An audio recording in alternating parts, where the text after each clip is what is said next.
Bendiciones. Seas bienvenido a una enseñanza más. El pastor Chito Rendón te saluda. Presido el ministerio de la iglesia La Reunión y estamos ubicados en Guatemala.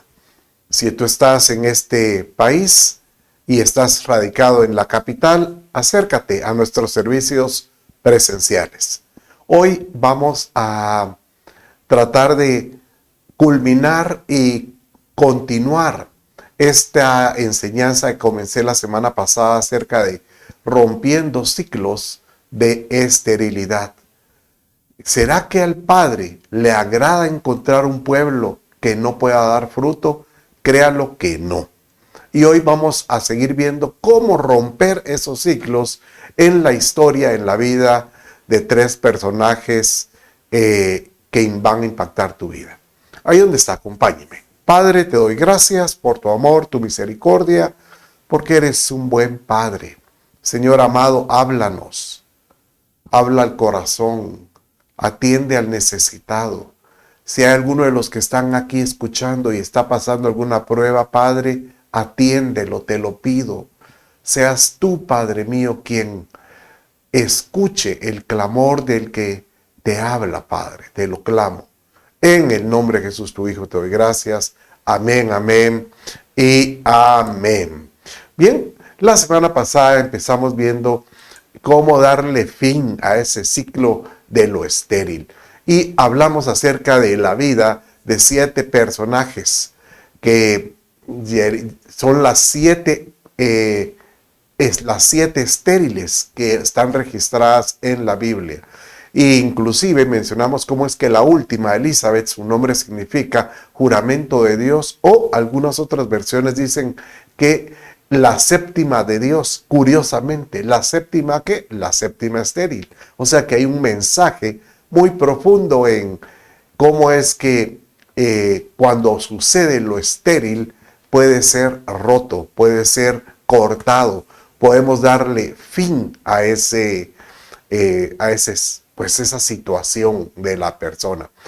Estuvimos, y hoy vengo y al que me está escuchando, si tú estás atravesando algún tipo de esterilidad, como por ejemplo una matriz que no puede dar hijos, un negocio que no logra despegar, una relación con tu pareja, con algún hijo, algún padre que no logra renacer, reverdecer. Este es el mensaje que te va a ayudar en gran manera. Pero hay varios principios que aquel que busca a Dios, que se acerca a nuestro Padre Celestial, Él te dice: yo puedo parar esa situación que estás atravesando. Y eso es algo que nos debe regar en el corazón como una esperanza, tal como lo dice Isaías 54, capítulo 1, capítulo 54, verso 1, dice así: regocíjate, oh estéril, la que no daba a luz. Levanta canción y da voces de júbilo, la que nunca estuvo de parto, porque más son los hijos de la desamparada que los de la casada, dijo el Señor. Mire, qué hermoso, más son los hijos de la desamparada. Si tú sientes que has perdido el amparo, hoy es el día en que puedes decirle: Señor, yo creo que tú vas a permitir que pueda empezar a dar el fruto que que tú deseas que debiéramos de dar. ¿Por qué es necesario? Nosotros fuimos llamados a dar fruto. Es más, el Padre nos dice: por sus frutos los conoceréis. Entonces, por supuesto que si quisiéramos nosotros delante de Dios decirle: Padre, yo quiero dar fruto para que sea conocido, entonces rompe ese ciclo de esterilidad que no me permite presentarte algo agradable, presentarte un buen fruto. Y sabes, el mensaje aquí es que el Padre hoy nos dice de esta manera: yo puedo tratar a lo estéril y provocar que dé fruto en su oportunidad. Mire esta parábola que el Señor Jesús relató con relación a lo estéril. Y dice de esta manera. En Lucas capítulo 13, verso 6 y verso 9, dice así. Y les dijo esta parábola. Cierto hombre tenía una higuera plantada en su viña y fue a buscar fruto de ella. Y no lo halló. Y dijo al viñador, hace 3 años que vengo a buscar fruto en esta higuera y no lo hallo. Córtala, porque ha de cansar la tierra. Entonces el viñador le dice, Señor, déjala por este año, todavía hasta que yo cabe alrededor de ella y le eche abono. Y si da fruto el año que viene, bien, y si no, córtala. Mire, aquí hay un mensaje hermosísimo y precioso con relación a la vida del que no da fruto. Uno es que, mire, primero dice que tenía un viñedo. En un viñedo lo que se siembran son vides. Es más, el que estaba cuidando el viñedo era un viñador, ¿verdad? Y esta persona, el dueño del viñedo, que es figura del Padre, de nuestro Dios, de nuestro Padre Celestial, él vino y como con amor eterno vino y agarró una planta que no pertenecía a ese viñedo, pero la sembró y era de higos. Y estuvo diciendo, bueno, esto es algo especial, esto es como un gusto que me quiero dar, algo especial para mí. Y no es muy parecido a lo que sucede con la iglesia. Aunque el Padre tuvo su pueblo hebreo, el pueblo israelita, que era su pueblo, pero él agarró y adoptó en él un pueblo extranjero, un pueblo de advenedizos, un pueblo que no merecía ese perdón, pero él lo aceptó, él lo tomó, y ese eres tú. La iglesia fue como que fue injertada en esta vid principal que es llamada el pueblo de Dios Israel.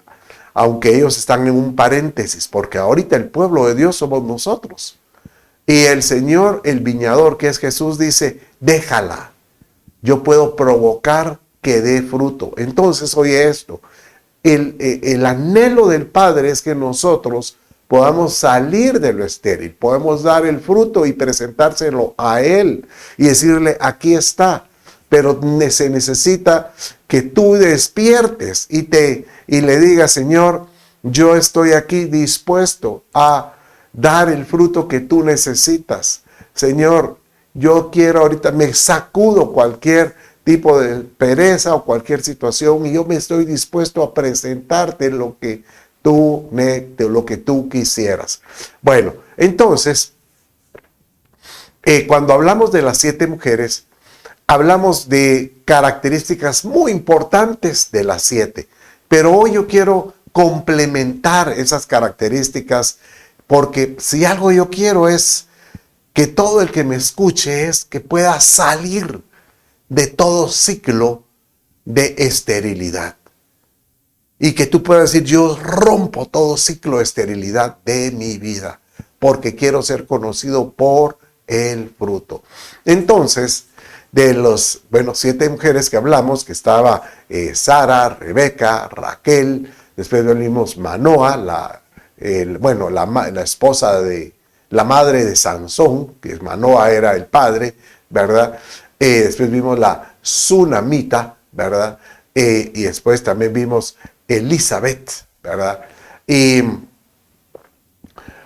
hoy me quiero enfocar en las esposas de los patriarcas, porque es curioso cómo es que Dios, queriendo establecer en el corazón de un pueblo la convicción de que iban a ser padres de multitudes, el Padre permite que estas mujeres, esposas de patriarcas, sean estériles. Entonces, como que nos dice, es obligación de ustedes romper todo ciclo de de esterilidad. Bueno, entonces en el caso de Sara, vimos la semana pasada que obviamente ella pues era estéril y no tenía hijo. Aprendimos la semana pasada cómo es que ella se rió cuando escuchó la invitación del padre y cómo es que ella decía, ¿cómo será eso? ¿Verdad?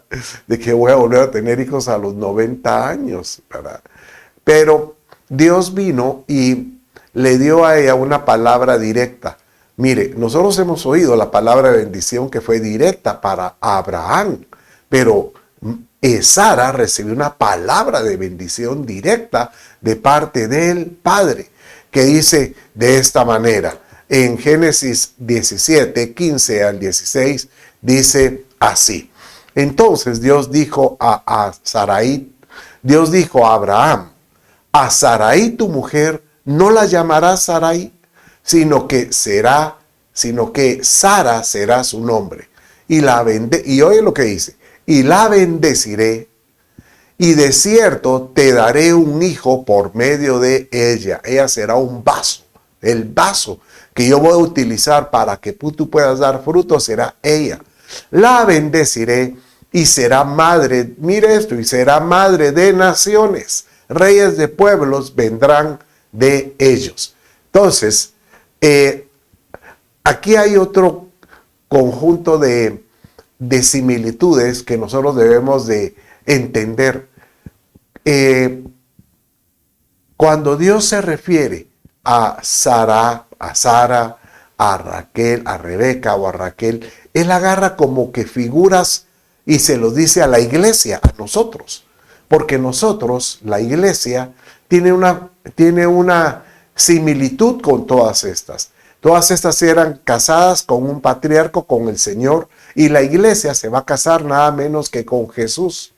Y el anhelo del Padre es decirle a la iglesia, tú que tal vez estás siendo estéril y que no logras sacar el fruto, dar el fruto, es necesario que te levantes. Levántate tú que duermes y resplandece, porque ha venido tu luz y la gloria del Señor nacerá dentro de ti. Entonces hoy el Señor nos está diciendo, como le dijo a Sara, yo te bendeciré porque yo quiero que tú seas que puedas engendrar naciones, que de ti salga el testimonio para que otros crean en el propósito, en los planes del Padre, que tú puedas ser usado en gran manera para esto.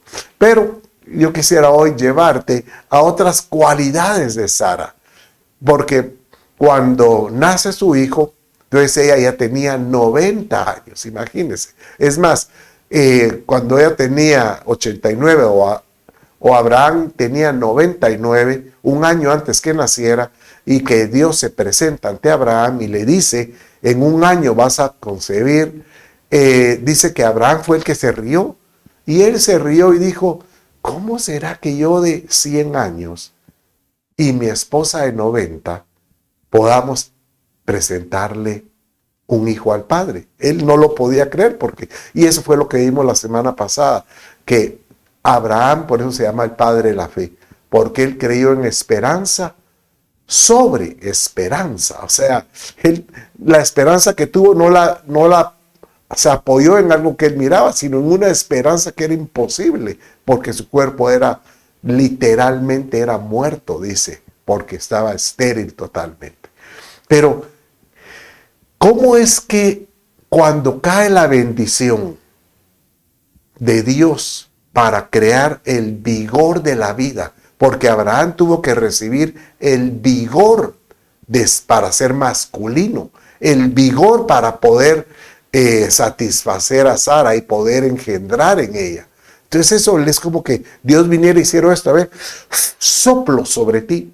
Y Sara también recibe ese vigor. Y hay algún cambio en ellos. Y usted dirá, ¿y por qué sabe un cambio? Porque dice que cuando estaban en esos años con el hijo Isaac pequeño, ellos tienen que moverse hay una crisis en la tierra donde están y tienen que trasladarse a buscar por alimento o poder movilizar todo su patrimonio, su ganado y todo lo que tienen. Y llegan a Gerar. Y al llegar a Gerar, dice que Sara empieza, como diríamos en Guatemala, levanta polvo. O empieza a sacar los silbidos de los albañiles. O sea, donde iba, se le quedaba viendo, la muchacha era muy hermosa. Imagínense, yo le estoy mencionando muchacha, era de 100 años. Bueno, pero dice que el rey se quedó tan prendido de su belleza que la mandó a jalar y la iba a tomar por esposa. ¿Y saben qué es lo que Abraham hizo, el pícaro? Dios me perdone, pero Abraham, que me perdone, pero es que, ¿sabe qué hizo él? Le dice a Sara, dile a todos que tú eres mi hermana. Entonces, así yo no tengo problemas. Entonces el rey vino y dijo, ¿es tu hermana? Bueno, cuñado, véngase aquí tu hermanita, ¿verdad? Y dice que Dios guardó la integridad de Sara. Eso es algo muy hermoso, porque en todo sentido, aquel que Dios, que ha roto la fertilidad, que ha roto la esterilidad y ha entrado a un proceso de fertilidad, Dios vela por él. Y Dios veló por Sara, porque dice en Génesis 22 y 3, mire cómo dice. Y dijo Abraham de Sara su mujer, es mi hermana. Y Abimelec, rey de Gerar, envió y tomó a Sara, porque la quería hacer pues su compañera conyugal, podía tener varias esposas. Pero Dios vino a Abimelec, al rey en sueños de noche, y le dijo, he aquí muerto eres a causa de la mujer que has tomado, la cual es casada con marido. Y prácticamente este rey se asusta de tal manera que él viene y manda a llamar a ellos. Y cuando ellos le dicen la verdad, prácticamente él los, llamémosle así, los regaña y les dice, ¿cómo es posible que me hayan hecho eso? Yo les di a ustedes un lugar donde estar, yo les di a ustedes el cobijo, pero por favor me engañen porque realmente recibí de Dios una sentencia, ¿verdad? Y dice que Dios le dijo a Abimelec, dile a Abraham que ore por ti para que levante toda esa condenación que yo puse sobre tu casa. Y este rey Abimelec no solo le pidió a Abraham que orara por él, sino que le entregó, le dice que le dio joyas, le dio dotes, le dio tierra, para que él estuviera contento y él tuviera el favor de Dios. Pero mire lo que dice, bueno, esto es muy importante, aquí me estoy adelantando a algo. Muy importante este verso, ¿verdad? ¿Por qué el éxito de Sara? Porque dice en 1 Pedro capítulo 3, verso 6, así obedeció Sara a Abraham, llamándolo Señor, y vosotros habéis llegado a ser hijas de ella, si hacéis el bien y no estáis amedrentadas por ningún temor. O sea que Sara, aun cuando Abraham le dijo, di que eres mi hermana, y que ella estuvo delante del rey, ella obedeció, ella se mantuvo callada, ¿verdad? Y ella estuvo dispuesta a entregarse a alguien que no era su esposo, pero por amor a su marido para que no le hicieran daño. Increíble la obediencia de esta mujer y el amor que ella tenía. Pero una de las cosas es que ella no estaba amedrentada por el temor. ¿Por qué? Porque ella tenía la confianza que Dios velaba por ella. Porque Dios se lo dijo, yo velaré por ti, yo te bendeciré, ¿verdad? Bueno, entonces dice que Abimelec vino y le dijo de esta manera, y esto sí quisiera que lo leyéramos juntamente. Léalo conmigo en Génesis 20, 16 y 18, dice así. Entonces vino el rey, aquí está hablando el rey Abimelec, y le dijo, y a Sara le dijo, mira, he dado a tu hermano, porque así es como se presentó, 1000 piezas de plata. He aquí, esta es tu vindicación, o sea, esto es como el perdón que les pido delante de todos los que están contigo, y ante todos quedas vindicada, y de esta manera yo también te perdono por el engaño que hiciste conmigo. Abraham oró a Dios, ahí está donde le intervino Abraham, ora a Dios, y Dios sanó a Abimelec, su mujer y sus siervas, y tuvieron hijos, porque el Señor había cerrado completamente toda la matriz de la casa de Abimelec por causa de Sara, la mujer de Abraham. Qué tremendo este mensaje, porque aquí estamos viendo que realmente la esterilidad es como una maldición que Dios permite. De alguna manera que no está en el agrado de Dios ver algo estéril. ¿Y cómo es que la casa de Abimelec dice? Yo a veces me pregunto, ¿y ellos cómo sabían que estaban estériles? Porque uno, para poder saber que tiene la matriz cerrada, es porque no queda esperando. Entonces yo lo único que puedo pensar es que realmente tal vez Abraham o se tardó en orar por ellos, y ellos se daban cuenta de que ninguna mujer quedaba esperando en el reino de Abimelec, o seguramente era una convicción. Pero aquí lo más importante es entender, a Dios no le agrada encontrar un campo estéril, y Él puede romper todo ciclo de esterilidad en tu vida. Él puede hacer que tu vida resplandezca de una manera diferente, para que tú puedas decirle: Señor, he aquí yo me presento delante de ti, yo quiero darte el fruto que tú quieres, que a ti te agrada, el fruto que pueda sacarte una sonrisa, porque de esta manera el día de mañana, cuando estemos delante de nuestro Señor, dice que por el fruto seremos conocidos. Y tú puedes decirle: aquí te presento el fruto de la bendición, ¿verdad? Y aquí me lleva, bueno, terminamos Sara, vamos a hablar acerca de Rebeca, porque con Rebeca hay una historia hermosísima que vimos la semana pasada acerca de que por qué fue escogida, porque era una mujer que se esforzaba, era esforzada de tener tremendamente. Una mujer que, por ejemplo, ella abrevó de agua no solo a Eliezer, al siervo de Abraham, sino a sus 10 camellos. O sea, hicimos el cálculo que seguramente fueron más de 100 sacadas de cántaros de agua del pozo para poder solventar, saciar la sed de esta gente. Y posteriormente, cuando él le dice: te vienes conmigo, ella decide: me voy. Una mujer decidida. Esa es una característica de lo que Dios habla del corazón de una mujer. Bueno, pero mire cómo es, y ahí nos quedamos. Ahora vamos a hablar qué pasó, cómo fue ese encuentro. Y acuérdese que hablamos de que la Sara, Rebeca o Raquel son figuras de la iglesia. Entonces, aquí encontramos que los maridos son figura de Cristo. Entonces, mire esta figura que aparece cuando Sara se está acercando a la distancia y mira a su prometido, a Isaac, en la distancia, y cómo es que Isaac también la mira a la distancia. Algo muy parecido de lo que va a pasar cuando la iglesia sea arrebatada. Dice que la iglesia será tomada y en una distancia, en una parte de una dimensión del cielo, se encontrará con Cristo. Y nosotros tenemos que anhelar ese momento como algo muy esperado, que tengamos esa esperanza para poder amar su venida. Pero léalo conmigo y dice de esta manera.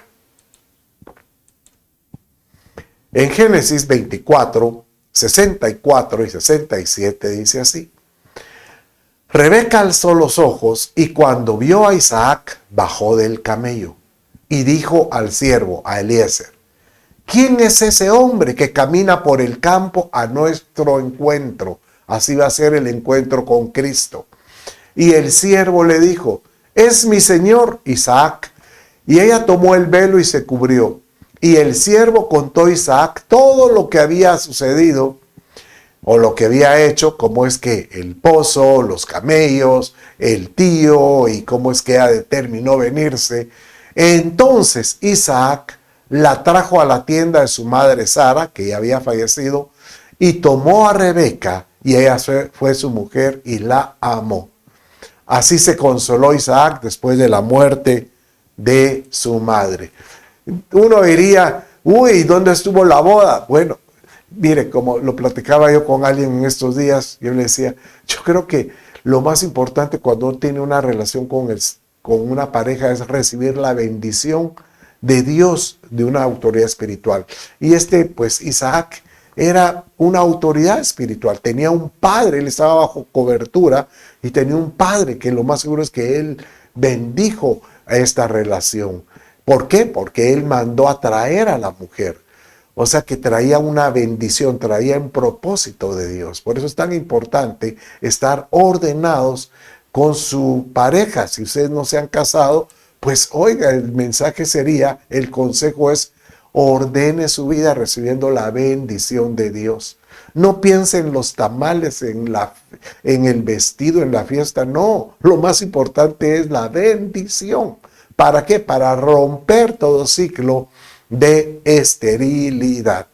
¿Y cómo es que este varón, que es figura de Cristo, amó a Rebeca, que es figura de la iglesia, amó a la iglesia? En otras palabras, así es como el Señor nos mira, con un deseo ferviente de amarnos en gran manera, ¿verdad? Bueno, pero las cosas, ¿verdad? Acuérdense que hablamos de Sara y cómo es que ella fue llevada a Abimelech, bueno, a Gerar, y Abimelech le echó el ojo. Y acuérdense que vino Abraham y le dice, di que eres mi hermana. ¿Y qué le parece que hay una sequía otra vez en la tierra? Tienen que ellos que ir por el camino y Dios les dice, vayan a esa misma región. Y al llegar a la región, sucede lo mismo, que Rebeca empieza a levantar polvo por todos lados donde iba.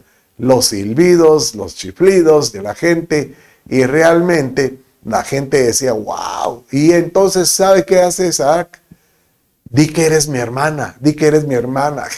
¿Cómo le parece esto? Que tal padre, tal hijo, ¿verdad? Léalo conmigo, vamos a ver esto porque pareciera risorio, pero es una realidad. Y cuando los hombres de aquel lugar le preguntaron acerca de su mujer, él dijo, es mi hermana, porque tenía temor de decir, es mi mujer, porque pensaba, no sea que los hombres del lugar me maten por causa de Rebeca, pues es de hermosa apariencia. Y sucedió después de haber estado ahí largo tiempo, Abimelech, rey de los filisteos, miró por una ventana y aquí vio a Isaac acariciando a Rebeca, su mujer. Entonces, ahí fue cuando Abimelech cayó y tal vez él recordó, me está haciendo lo mismo que me hizo el tata con su madre, ¿verdad? Y Dios me libre si hacemos algo indebido con ella, no va a hacer que volvamos a estar estériles. Y viene él y vuelve a acercar a ellos y les dice que no es correcto lo que están haciendo, ¿verdad? Entonces dice que Abimelech ordenó a todo el pueblo diciendo, el que toque a este hombre o a su mujer, de cierto morirá. Entonces aquí el mensaje es que hay que romper esos ciclos ancestrales, hábitos que a veces pueden ir de una generación a otra. Imagínense, Isaac hace exactamente lo mismo que hizo su padre. Y no podemos decir que Isaac lo haya recordado, porque él era muy pequeño cuando pasó esto. Dice que cuando salió Abraham con Sara, Isaac tendría tal vez años, menos de 5 años. Entonces no creo que él se recordara de esa situación o tuviera bien claro el concepto de lo que pasó. Pero ahora, ya 40 y pico de años después, viene y sucede lo mismo. Realmente, únicamente podemos decir como que hay hábitos que quieren quedarse en nuestras generaciones. Y nosotros tenemos que romper con esos hábitos, ¿verdad? Bueno, la historia cuenta que estos hijos que tuvo Rebeca, bueno, Isaac y Rebeca tuvieron mellizos. Vimos la semana pasada incluso que era Jacob y Esaú. Y vimos inclusive en discipulados o enseñanzas anteriores que los padres se acercaron. Por ejemplo, Jacob amó muchísimo a Esaú, pero Rebeca amó mucho a Jacob y provocaron como que alguna diferencia en el trato para con ellos. De tal manera que Jacob prácticamente robó la primogenitura al intercambiarla por un plato, una sopa con su hermano, y después Jacob se dejó llevar por su madre Rebeca para engañar a su padre y robar la bendición, porque literalmente fue un robo. Y dice que Esaú se encendió en ira no solo contra Jacob, sino contra sus padres. Mire lo que dice la escritura con relación a lo que hizo Esaú. Bueno, aunque esto lo hizo Esaú no solo, sino desde antes, cuando él se casó. Dice de esta manera: cuando Esaú tenía 40 años, se casó con Judith, hija de Berí y Tita. Y aquí todavía no había sido él engañado, no. Esas eran sus tendencias carnales, llamémosle. Y con Basemat, hijo de Elón y Tita. Y los hititas eran pueblos que no tenían las mismas creencias que los judíos, que los hebreos. Y estas relaciones hicieron la vida insoportable, dice la escritura, para Isaac y Rebeca. O sea que tal vez ahí entiende uno por qué tal vez Rebeca se inclinaba más a Jacob, porque era más hacia las costumbres hebreas. Y dice la historia, bueno, la escritura, que Rebeca dijo a Isaac: mire esto, estoy cansada de vivir a causa de las hijas de Het. Si Jacob toma mujer de las hijas de Het como esta de las hijas de esta tierra, ¿para qué me servirá la vida? Pero él ya le estaba diciendo, claro, ya estoy cansada de vivir.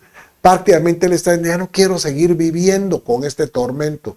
Y literal, a los pocos años, ella fallece, ¿verdad? Ella recibe lo que declara. Muy importante cuidar lo que nuestros labios profetan o declaran, porque yo decía profetizan, porque a veces nosotros podemos profetizar de alguna manera tomando las promesas de Dios. Nosotros nos podemos volver profetas de Dios al tomar las promesas de Dios, declarándolas sobre nuestras vidas, y de esta manera traer bendición a nuestro hogar, a nuestras relaciones, a lo que hacemos alrededor. Bueno, entonces, ¿cómo es eso, verdad? Que a veces nuestra boca puede desatar una maldición inclusive, ¿verdad? Como aquella expresión que dice que en mi boca está el poder de la vida y de la muerte. Hablaré palabras de vida y no de muerte. Palabras de bendición y no de maldición, porque en nuestra boca debe haber siempre palabras para provocar un milagro. Y es por eso es tan importante no desatar maldiciones sobre nuestra vida. Es que ya no aguanto los problemas que hay en la vida. ¿Cómo quisiera morir? No, nosotros debemos de anhelar la vida. Bueno, entonces ya vimos que esta situación entre cómo es el parecido de Sara y Rebeca. Cómo es que apareció un rey Abimelech en la vida de ambos. Cómo es que nosotros debemos de romper todo tipo de ciclos que puedan haber generacionales, pero una importancia ahí, cómo es que ambas fueron obedientes a su marido, diciendo, bueno, si tú quieres que diga que sea hermana, así lo será. Realmente, hacer como la iglesia debería ser sujeta a su marido, a lo que Jesucristo nos dice hacer. Bueno, pero ahora miremos esta tercera esposa de patriarca, Raquel. Bueno, en Raquel vimos la semana pasada cómo es que su marido Jacob, él trabajó prácticamente 14 años por su mujer. 7 años que le había ofrecido originalmente su tío Labán, que era, bueno, Raquel era su prima, y literal le entregaron a los 7 años la mayor, o sea, Lea. De ahí a los otros 7 años, él siguió trabajando por el amor de Raquel, y de este vínculo de esas dos mujeres, prácticamente él tuvo sus 8 hijos. Bueno, fueron 13 hijos, 8 varones y una mujer y una mujercita, hija de Lea, ¿verdad? Pero de las concubinas, de las siervas de ellas, él tuvo hijos también para completar 12 varones. Y ahí aparecen las 12 tribus de Israel. Pero lo interesante es qué pasaba con Raquel. Y aquí habla de algo muy parecido a lo que es la iglesia. Que a veces la iglesia se vuelve muy obstinada, terca. Y así fue Raquel. Dice que Raquel viene y cuando, leámoslo conmigo, dice aquí, pero viendo Raquel que ella no daba hijos a Jacob, tuvo celos de su hermana. Porque para este entonces ya la hermana le había dado como 6 hijos a Jacob. Y dijo a Jacob, dame hijos o si no me muero. Otra obstinación, otra situación que declara lo que recibe. ¿Por qué? Porque cuando nació su segundo hijo, ella falleció, ¿verdad? Cuando nació Benjamín, ¿verdad? Pero lo curioso es que, ¿por qué menciono la obstinación de ella? Porque ella queriendo complacer a su marido y sabiendo ella que Dios es el que cierra y abre matrices, ella vino y dijo, yo le voy a dar un hijo a mi marido. ¿Cómo? Entonces ella tomó la decisión de decir, te doy mi sierva para que tengas hijos como que si fueran hijos míos. Tal vez ella oyó la historia de lo que pasó con Sara y Agar como 100 años, o 50 o 60 años antes. Y ella dijo, seguramente esto pasó con Sara, yo puedo hacer lo mismo. Pero en el caso de Sara, también que se volvió una obstinación queriendo hacer la voluntad de Dios, pero mire cómo fue que sucedió con Raquel. Y Raquel dijo en Génesis capítulo 30, versos 6 y 8, Dios me ha vindicado, ciertamente ha oído mi voz y me ha dado un hijo. ¿Por qué? Porque le había dado a Bilda, la concubina, la sierva, por tanto le puso por nombre Dan. O sea, ella vino y dijo, aunque no nació en mi matriz, pero nació en la matriz de esta mujer, ¿verdad? Y Bilha, se llamaba la sierva, concibió de nuevo y dio otro hijo, y dio a luz un segundo hijo a Jacob, y Raquel con grandes luchas, dijo, con grandes luchas he luchado con mi hermana, y ciertamente he prevalecido. Y le puso por nombre Neftalí, porque dijo, estoy yo en lugar de Dios, que te ha negado de dar el fruto de mi vientre. En otras palabras, si Dios si Dios me ha cercado o no ha permitido que yo tenga frutos por mi esterilidad, pues yo voy a hacer la voluntad de Dios. O sea, en otras palabras, yo voy a hacer lo que Dios no puede hacer. Y eso no es así, no puede ser, ¿verdad? Dios lo permite, por supuesto, porque si no le hubiera cerrado la matriz de Bilda. Pero Raquel realmente tenía un corazón terco, obstinado. Quería hacer lo que ella quería. Tal vez sea por eso es que era la amada, ¿verdad? Entonces de su sierva Bilha nace pues también Dan y Neftalí, ¿verdad? Que eran, por decirte, los hijos 9 y 10 de José. Pero mire qué pasa cuando al fin Raquel tiene a su primogénito, que es José, y vimos la semana pasada que en el momento que al fin nació llamémosle así, el hijo número 11, ¿verdad? Bueno, podría ser de los varones el 11, pero con la mujer podría ser el parto número 12, ¿verdad? Y viene Jacob y decide, ahora ya recibió el regalo que esperaba, un hijo de mi amada. Ya podemos regresar a la tierra prometida, ya podemos regresar a casa. Una figura también de cómo es que cuando Dios nos otorgue el fruto que estamos esperando, podemos decir, Señor, yo quiero empezar ya puedo decirte, Señor, ya he cumplido, ya te di el fruto, ya me diste la oportunidad de dar el fruto que quieres, ya estoy listo para regresar a casa, al encuentro contigo. Qué lindo esa relación también. Pero dice que cuando iban de regreso, ¿cómo es eso que había algo terco en el corazón de Raquel? ¿Sabe qué hace esta Raquelita bandida?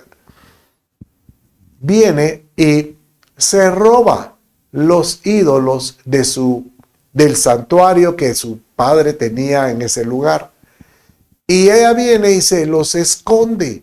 Y cuando salen, dice que Labán se dio cuenta. Y él dice, vayan por ellos. No tanto porque se estaba yendo, sino porque él pensó en sus ídolos, en la idolatría que tenían. Y dice que cuando llegaron y los encontraron, ellos se habían acampado,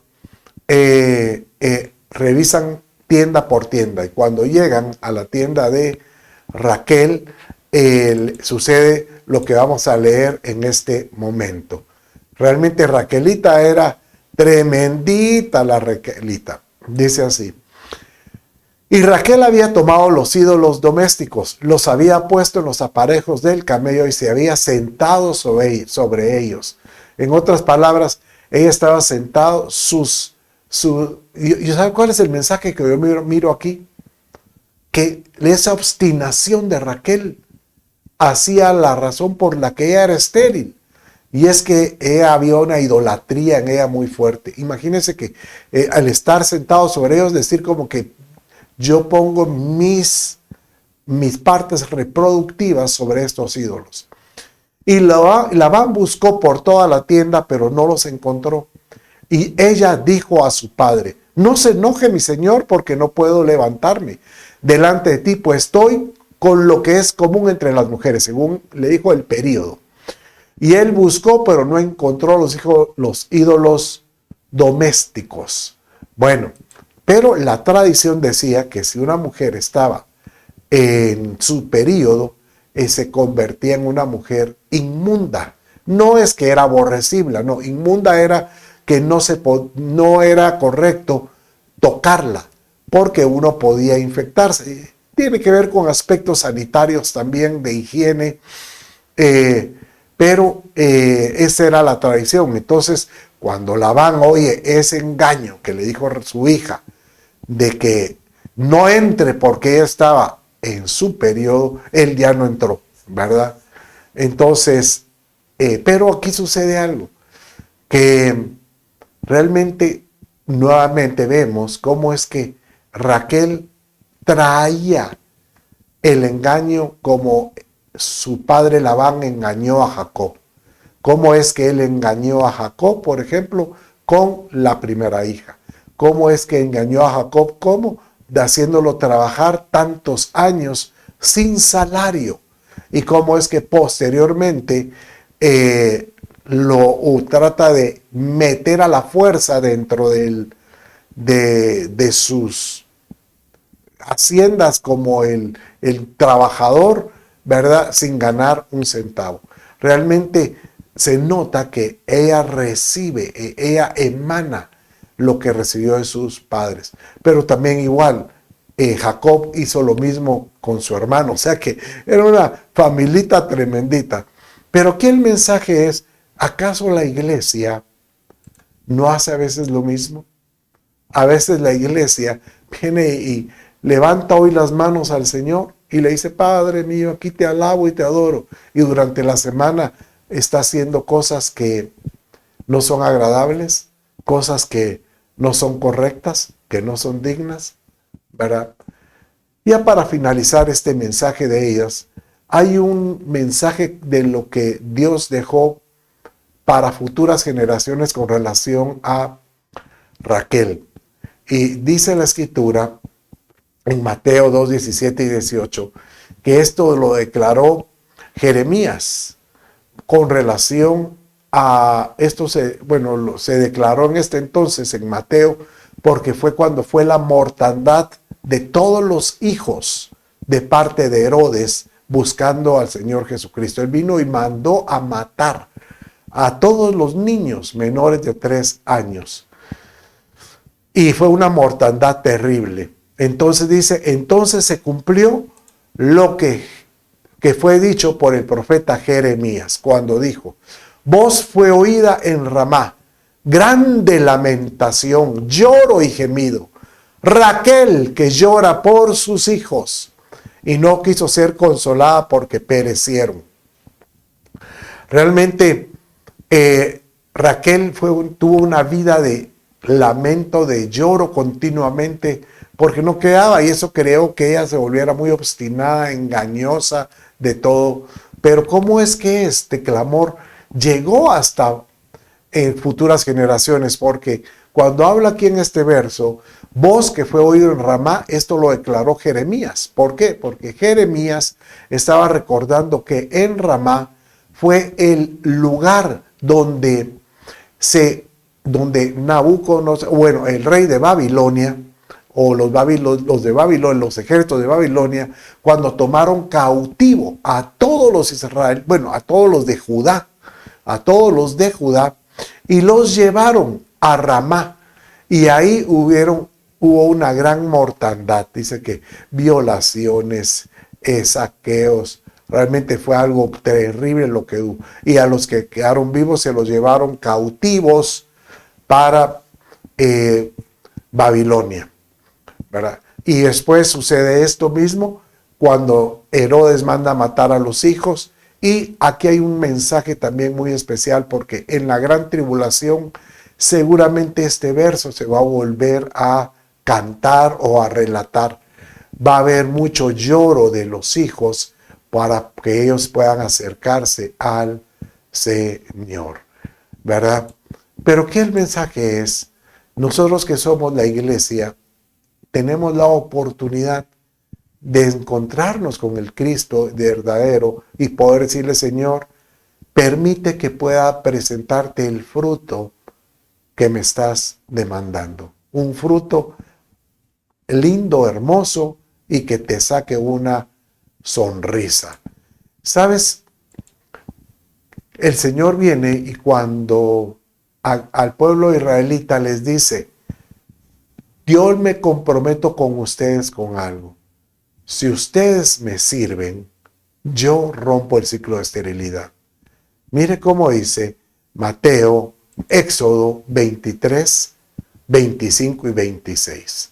Y dice de esta manera, mas serviréis al Señor vuestro Dios y Él bendecirá tu pan y tu agua, y yo quitaré las enfermedades en medio de ti. No habrá en tu tierra ninguna mujer que aborte ni que sea estéril. Haré que se cumpla el número de tus días. En otras palabras, si nosotros estamos dispuestos a decirle, Señor, yo te quiero servir, el Señor puede romper todo ciclo de esterilidad. Yo hoy te animo a que tú puedas decirle, Padre, hoy me declaro libre de toda esterilidad que pueda haber en mi vida. Dilo, hoy me declaro libre. Y permite que yo, Padre, pueda ser útil para ti, para que yo pueda dar un fruto que sea agradable para ti. Y que con ese cierre de ciclo de esterilidad, el fruto, Señor, que salga de nuestra vida, no solo atraiga personas al conocimiento del Evangelio de Cristo, sino también que seas tú bendecido con tus hijos, con tu matriz cerrada, con tus negocios, con las relaciones, y que tú seas bendecido. Ahí donde estás, cierra tus ojos. Padre, en el nombre de Jesús, yo bendigo a todo aquel que me está escuchando. Bendigo, Señor, su matriz, y que sea fértil en todo sentido, ya sea un negocio, ya sea su trabajo, sea sus relaciones o de por sí sus familias. En el nombre de Jesús yo los declaro fértiles. Por esto yo los declaro en el nombre de Jesús sanos en todo sentido, todo tipo de vientre que no esté dando hijos. En el nombre de Jesús. Amén. Bueno, mis amados, con esto finalizamos el día de hoy. Dios me los bendiga. Reciban un abrazo. Bendiciones.